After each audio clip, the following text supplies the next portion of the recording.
Behold, I've got a new background today, and that's because my wife let me turn the living room into a full-time game repair workshop. Just kidding, that's a ping pong table. And I'm in my basement, just me and my Game Boys.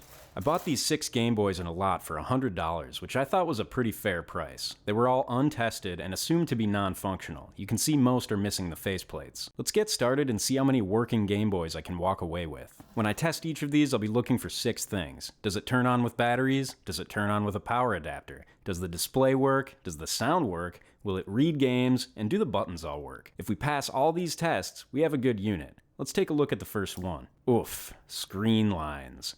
But we have power through the adapter, and the sound works. It loads games and all the buttons work. Let's try with batteries. We're good with batteries too.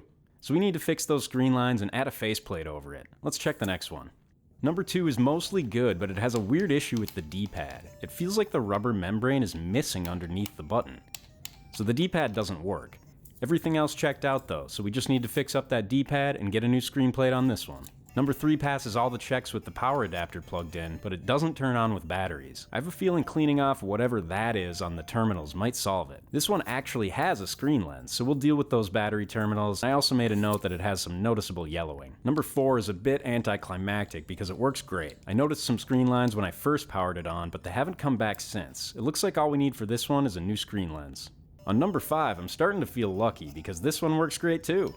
It passes all the checks and we just need a new screen lens.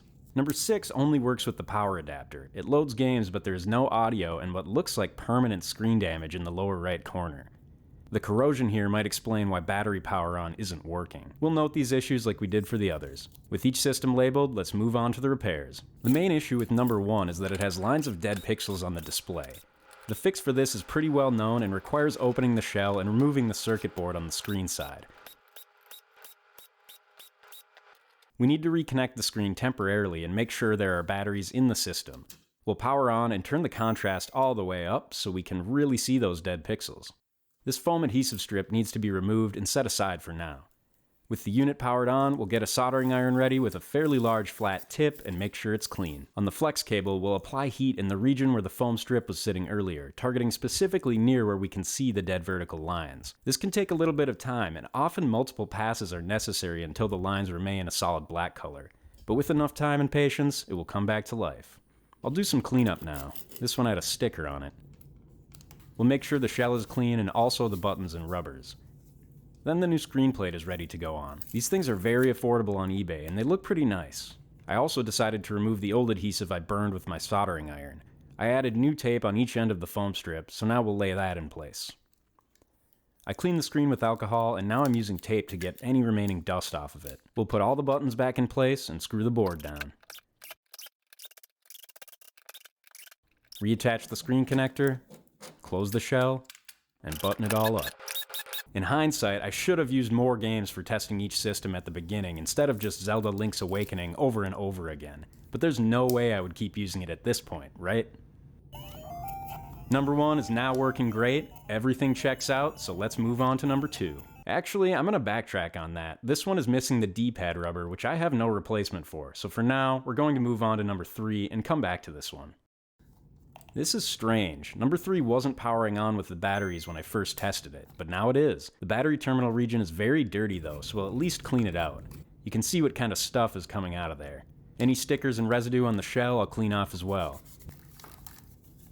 And the old screen plate just fell off, so I'll clean the parts up and apply some new adhesive. I use a bunch of smaller pieces because I don't have large sheets of the material. We'll fit the lens back in place and it's looking good again. Let's use a different game to test with this time. Number 3 is working great and everything looks good, so let's move on. Number 4 was already working and I haven't seen any dead pixels return after testing it a few more times. So we'll just clean it up and add the new screen plate. Not bad for barely any effort. For good measure, let's test it out with a fresh game.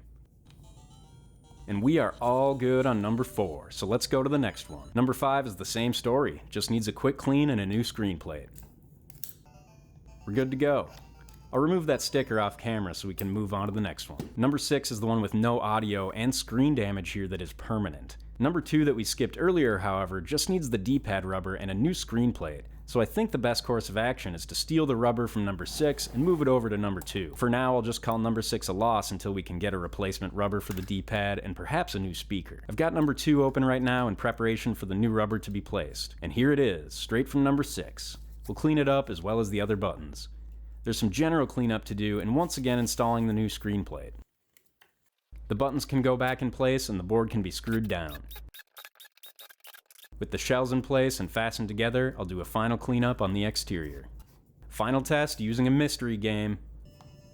The D-pad and everything else are now working great. Almost forgot to take that film off. We did it.